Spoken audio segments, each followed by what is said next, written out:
Welcome to competitive exams. आज British history lecture series में जो टॉपिक हम डिस्कस करेंगे उसका टाइटल है causes of the war of Spanish succession 1702 to 1713।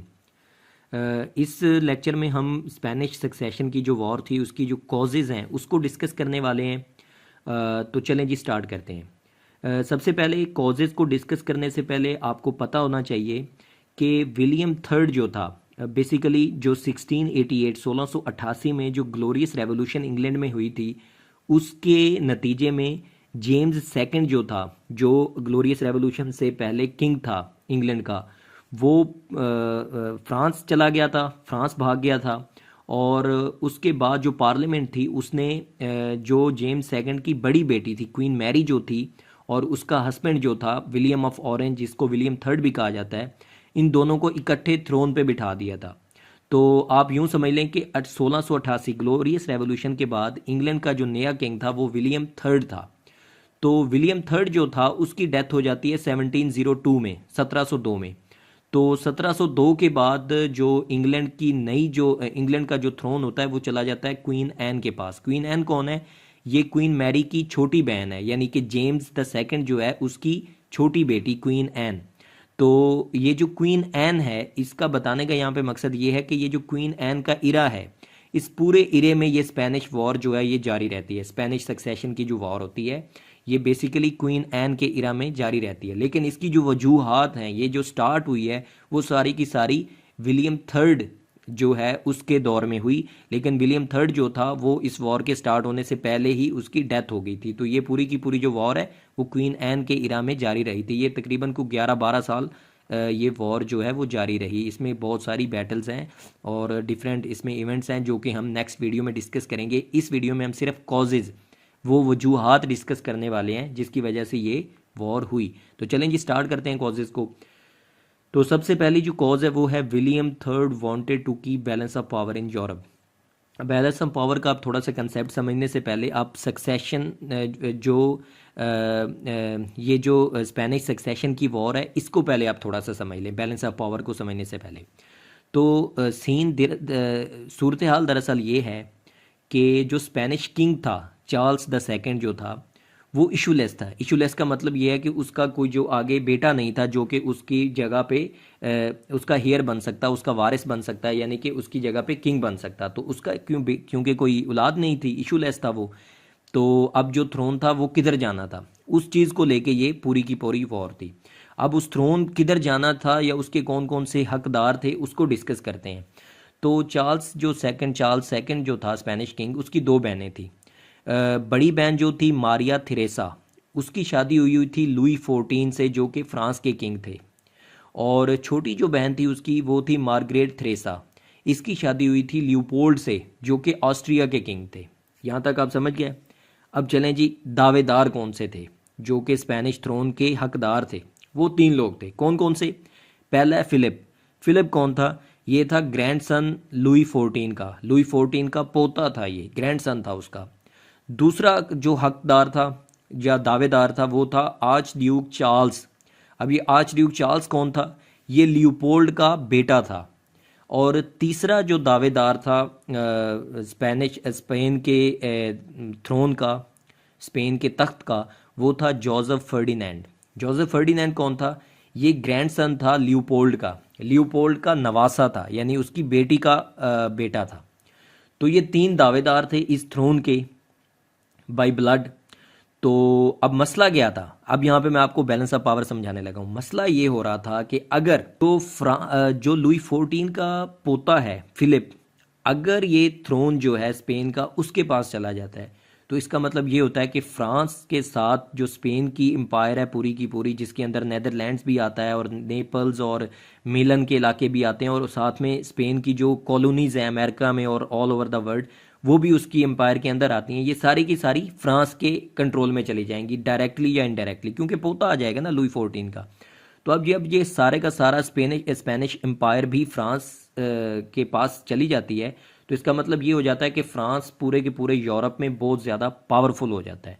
तो फिर वो किसी भी दूसरी कंट्री को फौरी क्रश कर सकता है। तो यहाँ पे क्या था, बैलेंस ऑफ पावर जो था वो इम्बैलेंस हो रहा था, कि मसला आ रहा था उसमें कि इंग्लैंड बहुत फिर कमज़ोर दिखाई देता फ्रांस की एम्पायर के सामने। क्यों? क्योंकि फ्रांस और स्पेन की एम्पायर दोनों मिलके बहुत बड़ी एम्पायर बन जाती। तो ये मसला था। दूसरा केस डिस्कस करते हैं अब अगर आर्च ड्यूक चार्ल्स जो है इसको ये स्पेनिश थ्रोन मिल जाता तो ये भी मसला हो जाता, ये भी बैलेंस ऑफ पावर डिस्टर्ब हो जाता यूरोप में। कैसे? अब जो लियोपोल्ड है वो ऑलरेडी ऑस्ट्रियन एम्पायर का किंग है, तो अब उसके बेटे के पास अगर स्पेनिश थ्रोन भी आ जाता है तो ये ऑस्ट्रियन थ्रोन यानी ऑस्ट्रियन एम्पायर और स्पेनिश एम्पायर दोबारा से दोनों ये मिलके फिर बहुत बड़ी एम्पायर बन जाते हैं और फिर से बैलेंस ऑफ पावर जो है वो डिस्टर्ब हो जाता है। फिर ये ऑस्ट्रियन एम्पायर जो है और स्पेनिश एम्पायर ये दोनों मिलके फ्रांस और इंग्लैंड के लिए खतरा साबित हो सकती थी। तो ये भी मसला था। अब अगर हम तीसरा केस डिस्कस करते हैं जो कि जोसेफ फर्डिनेंड का है। जोसेफ फर्डिनेंड कौन था? ये क्राउन प्रिंस था बेवेरिया की स्टेट का। बेवेरिया स्टेट एक छोटी सी स्टेट थी उस टाइम। तो जोसेफ फर्डिनेंड जो था, जो कि नवासा था लियोपोल्ड का, जो कि ये भी दावेदार था उस स्पेनिश थ्रोन का, तो इसका जो दावा था वो बाकी पार्टीज को पसंद आया कि अगर फिलिप को थ्रोन मिलता है तो भी मसला होगा, आर्च ड्यूक चार्ल्स को मिलता है तो भी मसला होगा, बैलेंस ऑफ पावर डिस्टर्ब हो जाएगा यूरोप में। लेकिन जोसेफ फर्डिनेंड जो कि सिर्फ बेवेरिया जो कि एक छोटी सी स्टेट है उसका प्रिंस है, उसको अगर ये थ्रोन दे दिया जाता है तो फिर ज़्यादा मसला नहीं आने वाला।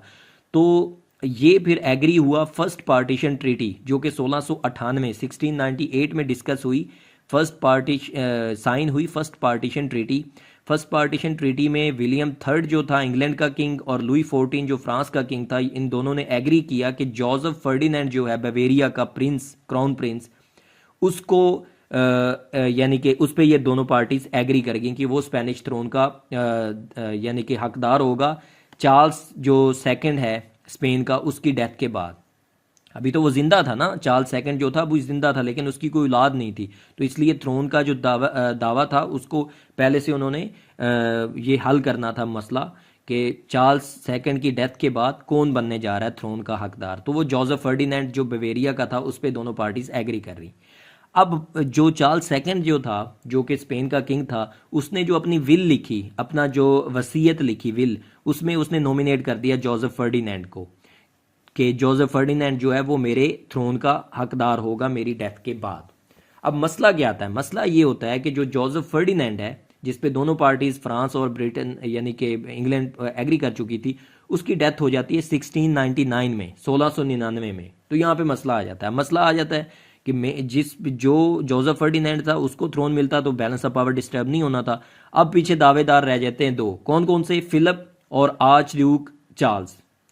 अब दोनों में से जिसको भी मिलेगा ये वाला थ्रोन तो बैलेंस ऑफ पावर डिस्टर्ब होगा। तो अब होती है सेकंड पार्टीशन ट्रीटी जो कि 1700 में ये साइन होती है।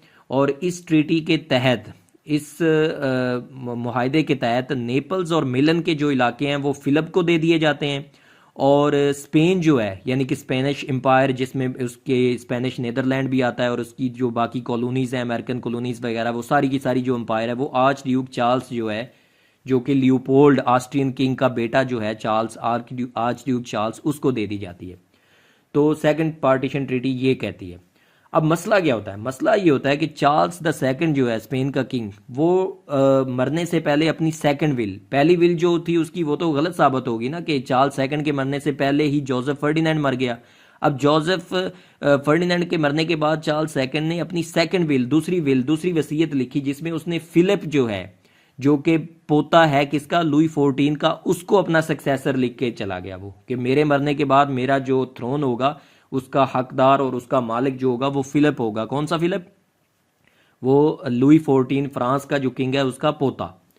तो अब वो जो सेकंड पार्टीशन ट्रीटी जो थी जो कि 1700 में साइन हो चुकी हुई थी, अब उसके बाद, उस ट्रीटी के बाद जो लुई 14 है उसको पता चलता है कि चार्ल्स जो था, चार्ल्स सेकंड जो है, उसने तो अपनी विल में मेरे पोते फिलिप को डिक्लेयर किया हुआ है सक्सेसर। तो वो फिर वो अपनी उस ट्रीटी से भाग जाता है, वो कहता है उसको वो कैंसिल कर जाता है, उसको वो ब्रेक कर देता है और वो कहता है कि जो स्पेन का जो सही हकदार, जो स्पेनिश थ्रोन का जो दावेदार या हकदार है वो मेरा पोता फिलिप है। तो वो और उसको रिकग्नाइज करता है only king of the Spain throne. तो यहाँ पे फिर मसला शुरू हो जाता है। तो इस जाहिर बात है जब फ्रांस के साथ पूरी की पूरी स्पेनिश एम्पायर जाएगी तो बैलेंस ऑफ पावर तो बहुत ज़्यादा डिस्टर्ब होगा, जो कि विलियम थर्ड जो था इंग्लैंड का किंग वो कभी भी नहीं चाहता था। तो इसलिए विलियम थर्ड जो था उसने फ्रांस के साथ इस मामले पे जंग करने का फैसला किया। तो ये सबसे बड़ी रीज़न थी, सबसे बड़ा कॉज था स्पेनिश सक्सेशन वॉर का, कि सब स्पेनिश सक्सेशन की वजह से बैलेंस ऑफ पावर जो था यूरोप का वो डिस्टर्ब हो रहा था। नेक्स्ट जो वजह है वो है लुई 14 जो था वो ही wanted to occupy Belgium and Holland. वो बेल्जियम और हॉलैंड में अपना कब्जा चाहता था, जिसको कि विलियम द थर्ड जो है इंग्लैंड का किंग वो पसंद नहीं करता था। इसलिए ये भी एक कॉज थी, ये भी एक वजह थी कि विलियम द थर्ड जो था उसने स्पेनिश सक्सेशन वॉर शुरू कर दी लुई 14 के खिलाफ। और तीसरी जो रीज़न है या तीसरी जो कॉज है वो है breach of treaty of Ryswick by Louis 14। अब ये ट्रीटी ऑफ राइसविक क्या थी ये समझ लें। ट्रीटी ऑफ राइसविक एक ट्रीटी थी जो कि इंग्लैंड और फ्रांस के किंग्स के दरमियान साइन हुई थी, जिसके तहत ये 1697 में साइन हुई थी। और ट्रीटी ऑफ राइसविक के तहत जो फ्रांस का जो किंग था लुई 14 उसने जो विलियम द थर्ड जो है उसको एज अ किंग जो इंग्लैंड का वो रिकग्नाइज कर लिया था। अब ये रिकग्नाइज का क्या मसला है, असल में रिकग्निशन का ये मसला है कि ग्लोरियस रेवोल्यूशन के बाद 1697 तक जो फ्रांस का जो किंग था लुई 14 उसने विलियम थर्ड को इंग्लैंड का किंग नहीं माना था। वो चाहता था कि जेम्स द सेकंड जो है या तो ये अपने थ्रोन पे चला जाए या फिर इसका जो बेटा जो नया बेटा हुआ था जेम्स द थर्ड उसको वो चाहता था कि वो थ्रोन पे चला जाए। लेकिन 1697 में इस ट्रीटी ऑफ रेसविक के तहत वो ये बात मान गया कि इंग्लैंड का जो किंग है वो विलियम द थर्ड है। लेकिन हुआ ये कि 1701 में जब जेम्स द सेकंड जो है उसकी डेथ हो जाती है, तो अब जो वो लुई 14 है वो चाह रहा था, वो बल्कि कोशिश कर रहा था कि जो जेम्स द सेकंड जो है उसका जो बेटा है जेम्स द थर्ड वो उसको किंग बना दे इंग्लैंड का, बजाय कि वो विलियम थर्ड को किंग माने। तो अब वो जो उसने ट्रीटी जो पहले साइन की हुई थी जिसके तहत उसने रिकग्नाइज किया हुआ था वो उससे भाग रहा था। तो ये भी एक बड़ी कॉज थी जिसने विलियम द थर्ड को मजबूर किया कि वो इसके खिलाफ एक वॉर करे। तो अब जो वॉर है उसमें विलियम द थर्ड ने फिर अपनी एक स्ट्रेटेजी बनाई जिसके तहत उसने एक ग्रैंड अलायंस बनाया। और उस अलायंस में कौन कौन सी कंट्रीज शामिल थी, उसमें इंग्लैंड था खुद, उसके साथ हॉलैंड था, जर्मनी था, बाद में फिर सेवॉय और पोर्चुगल जो है ये दोनों भी इनके साथ मिल गए थे। तो ये पांच थे, पांच कंट्रीज थी। और इनके जो ऑपोजिट जो थी पार्टी वो थी 3 कंट्रीज पे मुश्तमिल। फ्रांस था खुद, उसके साथ स्पेन था और उसके साथ बावेरिया जो स्टेट है उसने भी इनका साथ दिया। तो इन 3 का इन 5 के साथ ये पूरा एक तरह से वॉर जारी रही जो कि 11-12 साल जारी रही, जिसको स्पेनिश सक्सेशन वॉर कहा जाता है, जिसके जो इवेंट्स हैं वो हम नेक्स्ट वीडियो में डिस्कस करेंगे।